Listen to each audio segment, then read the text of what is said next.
Listen. Can I get sued for this?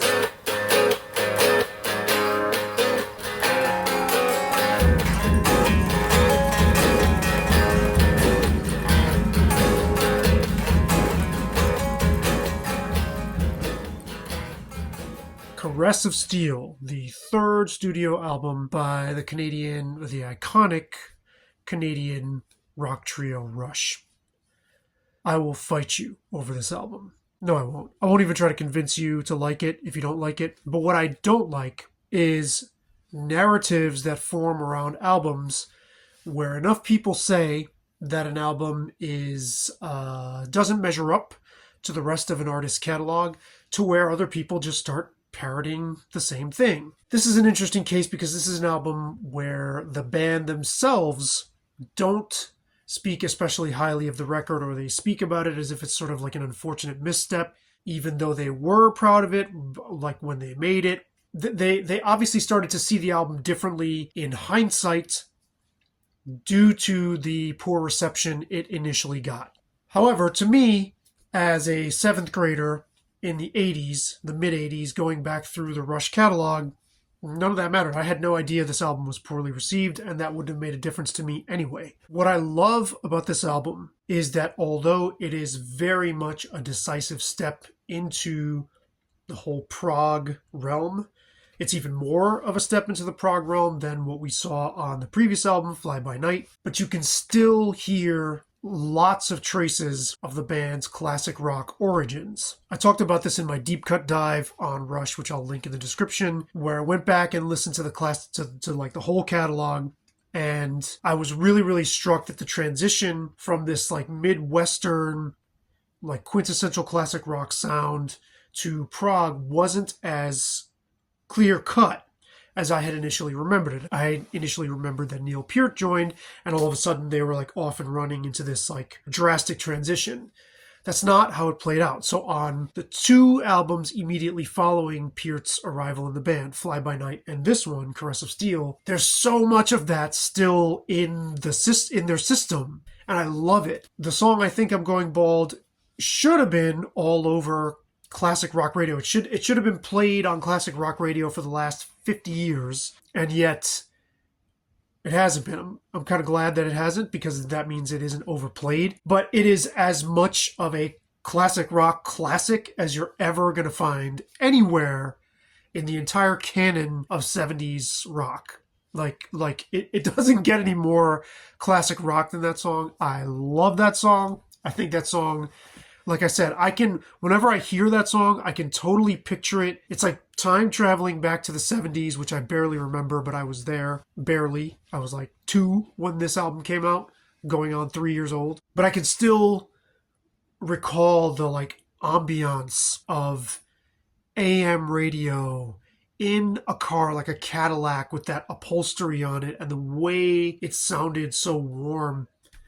That song is like the poster child for that whole kind of aura that we get from that period of music and that style. Interestingly, I just listened to the album again just now before this, so I could talk about it. And there's that. So there's the whole there's like the suite, the Fountain of Lamneth suite that takes up all of side 2.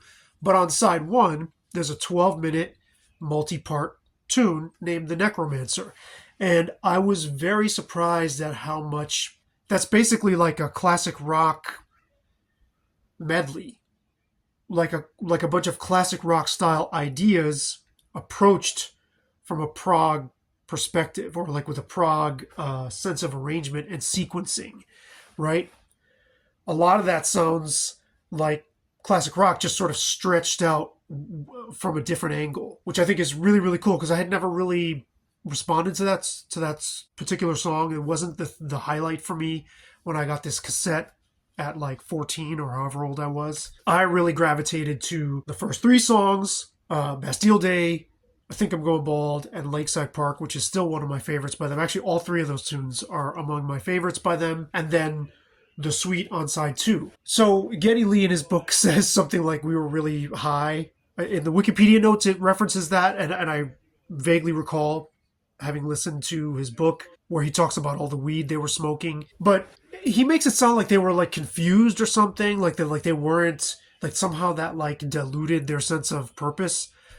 I really think this is one of their more approachable records. It's kind of like for all of the bulk of these songs that take a while to play out and they go from one, they're very segmented, they go from one section to another. It's not a very challenging listen. It's like easy to get into. It's like casual classic or prog rock, which I like. This is also the first album that Hugh Syme, if I'm pronouncing his name correctly, designed the cover. And I didn't realize this, but it was supposed to be silver, like steel, but the cover ended up being gold by mistake, which is kind of like a Spinal Tap moment. But I think those first three tunes in particular capture a lot that's really relatable emotionally. And actually, songs like No One at the Bridge, even though it's part of this grander story or their attempt at this like sort of fantasy story, I think there's a lot there that's just very, very relatable. And I like the execution. There's times where I think they don't sound super muscular, particularly Neil Peart. There's moments here and there where he'll do like a drum fill and I'm like, that sounds a little tentative. But overall, I love this album. I think it's a very proud entry in their whole body of work. I heard the famous Canadian music journalist Martin Popoff say on the Sea of Tranquility podcast, on his regular Friday at the Funhouse or whatever appearance on there, where he and Pete Pardo live stream or they'll do an episode every Friday. And he said something like, there are albums in these classic bands' discographies that people just go back and say and reevaluate them because they've run out of better material. And it's like, oh, well, it's kind of cool to say, well, let's pick this album that's really overlooked. But he said it as if it's a given that these albums are, in fact, inferior to the rest. And I just don't understand how you can view it that way, especially bands that have all these records. It's like, well, everybody's going to have their different favorites, right? When I say I will fight you, I don't mean I'm going to try to convince you to love this record or that you're wrong if you don't, but that the way they're sort of written up or inscribed in the arc of the band's story, even sometimes by the band themselves, like, that doesn't quite do it justice. When I first discovered Rush, Grace Under Pressure was the first album that had just been released, and I've told this story many times. This older friend of mine in my neighborhood, he was 6 years older than me, so when you're 12 and somebody's 18 and is introducing you to a lot of music, that's a big, dramatic age difference, introduced me to tons of stuff. He put Rush, he like put his Walkman headphones on my head standing in the doorway of my mother's apartment in our apartment building in the Bronx, and he pressed play on Tom Sawyer, and I was hooked from that moment on. And I went back and would go through the catalogs of these bands I was really into: Rush, Black Sabbath, Deep Purple, Blue Oyster Cult, Cheap Trick, Aerosmith, Kiss, all those bands. I would go back in time, or I'd go to Tower Records and pick one record. I wouldn't necessarily go in chronological order. But for me, they were well into their like sort of straight ahead rock, more streamlined approach. And they were well into their synth period even by this point, because Signals and Grace Under Pressure were out. But I didn't think too much about music. I just absorbed it all. My brain didn't get in the way. Like if I were to do that now, and I were to start with a band that's doing something like a Grace Under Pressure or Moving Pictures and go back to something like a Caress of Steel, whatever the equivalent of that would be, I think it would be harder for me to roll with those changes. I'd be like, well, were they being sincere? Were they being contrived? Was this a natural change for them? Why were they doing this? My mind would just start to go. Whereas when you're 12, 13, it all just absorbs. And so I was really lucky to go through their journey in reverse, more or less. I mean, I didn't, like I said, I didn't go in exact reverse chronological order, but it was like, oh, now I'm going back to this previous decade to what this band was. And it all felt very welcome to me, to my ears, especially this record. I mean, I would rank it maybe number 4 in their whole thing. It's up there for me, for sure. And there are just some beautiful moments. I would even say many beautiful moments. Like Alex Lifeson's solo on No One at the Bridge. It's so mournful. I mean, I just think the world of his playing in general. Just, I mean, I could pick 100 moments of his, from everything he's done. I could probably seriously pick 100, right? He's like my second favorite guitar player ever, and for a long time he was my number one. Lakeside Park is such a perfect musical encapsulation of nostalgia and of wanting to hold on to memories that get clouded with age, that you can't really hang on to, but you try. It feels exactly like what the song is getting across, right? Like the words, the subject, the theme, and the sound just perfectly marry. And you feel listening to the song like what the lyrics are describing. And I heard this song again at like 13 years old, and I feel that nostalgia for when I first heard it, which is a song about nostalgia, and I understood that at the time, even that young, I understood that. So I find that really, really not only beautiful, but really, really touching. And yeah, there's other moments as well. Like I think the section of the fountain, I think it's called The Fountain, the song Panacea. You put that side by side with something by like Joe Walsh or something like that, like a more reflective kind of ballady kind of moment from that realm of 70s rock, and it fits right in. It's just a really, really lovely song. But then it could also be side by side with like Jethro Tull too, right? And I think the section of that suite is sounds kind of fly by night-ish. Lovely. There's these lovely, lovely moments. Bastille Day is a heavy. It's like them at their most powerful, especially the live version that we get on the live album, a couple albums after this. Whew, man, that it just has such teeth to it, right? Killer song, killer idea, about the cycles of history, and I mean, really oddly prescient and still relevant today, I would say, in perhaps a different way than what Neil Peart was intending, or maybe exactly what he was intending with these like rotating orthodoxies, right, that demand that you adhere to them, and then they get usurped by something that then in turn becomes the exact same thing. I mean, that's a story as old as time, I guess. And I already mentioned Think I'm Going Bald. That song is so, I mean, Geddy Lee writes about it in his book, I wouldn't say disparagingly, but not exactly. I think he says it started out as a joke or something, and I don't take it as a joke. It's lighthearted, but it's also about what you lose with age, and I think it perfectly gets that across in this like awesome, amazing, funny way where you can laugh at yourself and laugh along with it. But that riff is incredible, man.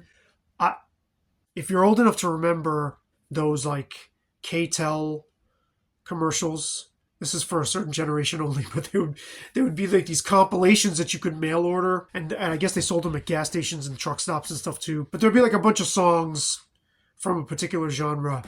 I don't understand why that song is not included in like classic rock K-Tel compilations. It belongs there, high in the list of songs that you would include on something like that. But I am relieved that it never achieved that status, because it's, for the people who, if you know, you know what I mean? But when I imagine like an alternate past, and I think back to the 70s, and I imagine like in my head, like cinematic scenes from the 70s, I hear that playing over the radio airwaves. And it's just glorious. It's a glorious place to go in my head with that song. This record was really kind of a refuge for me at that age. I've never really gotten into the fantasy aspect of their lyrics. That has never really connected with me very much. I like a lot of their stuff kind of in spite of that.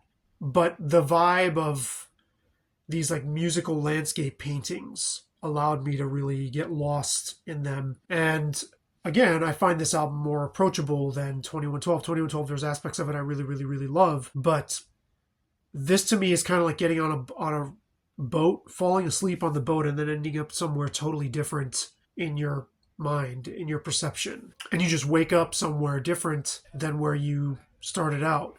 It's It's got this like magic to it that I really, really, really appreciate. This sort of fairy dust quality that I don't think 2112 has. 2112 is much more serious, much more critique, much more sort of sci-fi. That lane of fantasy, this is more, I don't know, almost like J.R. Tolkien or something along those lines, or like even Secret of Nim. Like Panacea, I could see in the movie Secret of Nim. Like it fits vibe-wise, if not necessarily lyrically. And again, it's a case of why listen to the audience's response? Why necessarily? Because the sales weren't as good and the touring behind it didn't do as well, and they were in danger of breaking up. Actually, if you watch the Rush documentary, you'll see, they were like, came pretty close to being dropped, or at least that was the perception that was about to happen with them because of the failure of this album, or the perceived failure, the commercial failure, right? And so, but why is that a litmus test? I would love to hear from you. I would love to hear from other defenders of this album or lovers of this band, what you think of the record, what your impression is, where does it rank for you, particularly, like I said, from people who really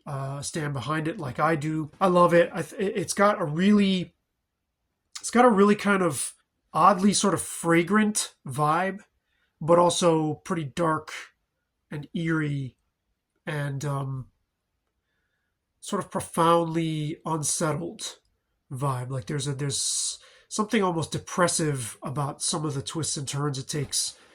And yeah, does that like pitch down voice on the Necromancer sound kind of cheesy to me? Sure. But overall, this record still stands up very well for me, and I think it's a really important step in their whole progression. And Neil Peart himself said so, looking back on it at the time. I think it's unfortunate when artists allow other people's reception of their work to color where they're going. Luckily, they kind of doubled down. Instead of reversing course, they doubled down on their prog inclinations, and they just said, fuck it, we're going to go for it. Let's do this even more. Let's pile it on even more. And they ended up with 2112, which I actually like this album a lot more than that, but that's just me, so what? I'm not saying that's right or wrong, just saying that's me. For Feedback Def, I'm Sabby Reyes Kulkarni, the apostate music journalist. No idea what a didact or a narpet is to this day, nor do I care. Thanks for hanging with me. Over and out. I will fight you.